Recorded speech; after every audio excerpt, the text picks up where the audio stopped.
been on social media and you see a group of your friends hanging out and then you realize you never got the invite?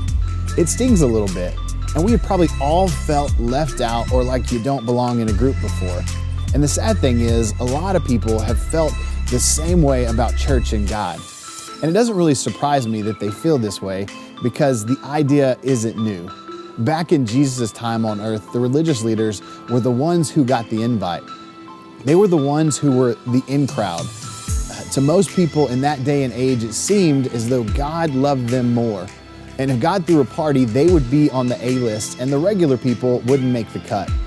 Basically, they lived with the idea that you must be impressive to be invited. And this meant a lot of people were left out. Maybe you have felt like this before, like you don't belong. And if you've ever felt that way, I want you to know you're not alone and there's nothing wrong with you. And today, the passage we're gonna look at begins with Jesus hanging out with some people at dinner. People were talking and laughing and sharing Buffalo Wild Wings, maybe, and telling stories. And Jesus told a story about inviting people to a dinner party. And a guy jumped up and basically said, what a blessing it will be to attend a feast in the kingdom of God. And we don't know this for sure, but chances are good that he said this because he assumed that he knew what type of party Jesus would be throwing.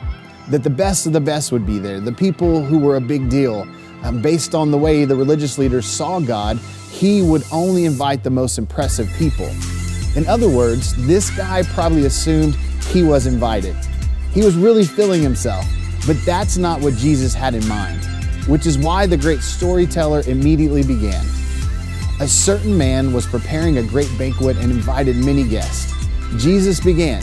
At the time of the banquet, he sent his servants to tell those who had been invited, "Come, for everything is now ready."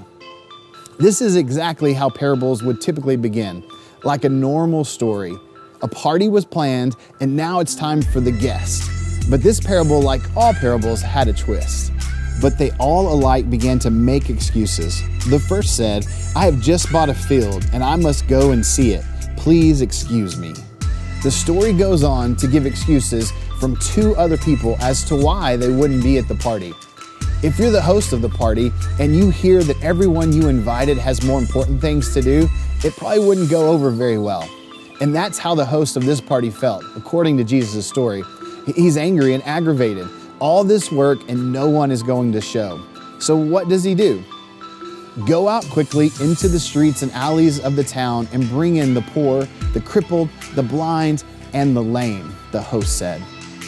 To the people listening to this story, this was a major twist. The host basically said, if they're not interested in coming, I'm not interested in having them. Go out and find the people who want to be here. And that's what the servant did. In this culture, being poor or sick or disabled often meant being a social outsider. And that's exactly who got an invite. He invited all the people no one would expect to be there. And when he was done, the servant said, there's still room for more. So the host sent him back out and told the servant to bring in anyone who wanted to attend. Why? He wanted a full house. He wanted people to be there who wanted to be there. Everybody was invited. The only requirement for getting in was showing up. And the people who did show up were blown away. No one had ever considered them to be the kind of people to be invited to a party. But in God's kingdom, they are exactly the right kind of people.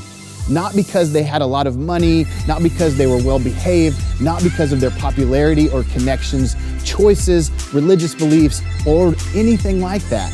It's all because they wanted to be there. Now, what was Jesus trying to convey with this story?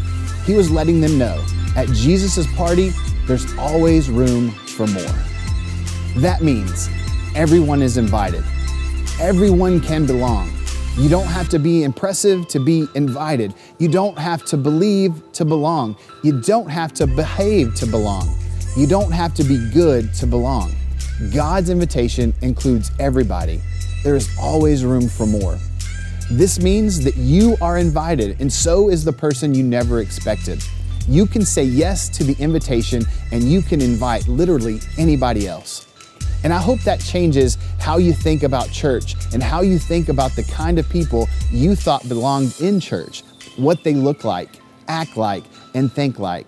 Because the most surprising thing about this parable is the best part about it is everyone is invited.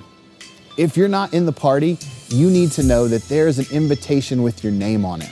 No matter who you are or what you've done, you're invited to be a part of the family of God.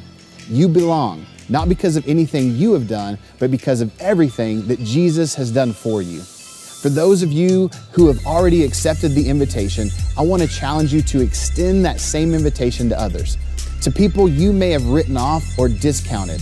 They are invited as well, and you could be the one to do the inviting. Remember, everyone is invited. But if nothing else, I want you to leave here today with a change in the way you think. I want you to start seeing everyone as being invited to the party that God is throwing. Every single person. And next time you start to think about someone who doesn't belong or that you don't belong, I want you to remember this story Jesus told and the message behind it. There is always room for more.